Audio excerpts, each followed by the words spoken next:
سمجھتا تھا کہ میں آپ کے سامنے رکھوں۔ ایک اور مسئلہ بھی ہوا ہے۔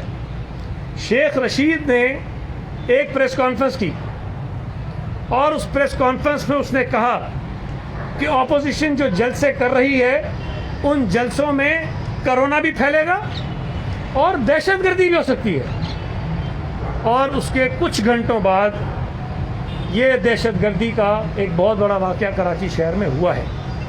میں مطالبہ کرتا ہوں کہ شیخ رشید کو شامل تفتیش کیا جائے، اسے پوچھا جائے کہ اس کے پاس وہ کون سے ذرائع ہیں، اس کو کس نے بتایا ہے کہ دہشت گردی اپوزیشن کے جلسوں میں ہو سکتی ہے۔ اگر اس کے علم میں یہ چیزیں ہیں تو اس کو بتانا چاہیے۔ جو دہشت گرد تنظیمیں ہیں، جو غیر ملکی طاقتیں ہیں، اگر وہ یہ کرانا چاہتی ہیں تو شیخ رشید کو پتہ ہے۔ اگر ان کو پتہ ہے تو فوری طور پر اقدامات حکومت نے کیا کیے ہیں۔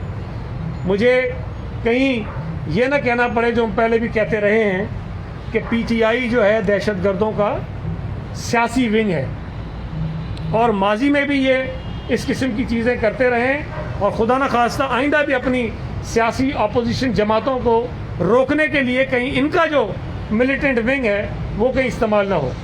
تو یہ ایک چیز تھی جو میں ڈاکٹر محمد عادل صاحب کی شہادت کے حوالے سے کہنا چاہتا تھا۔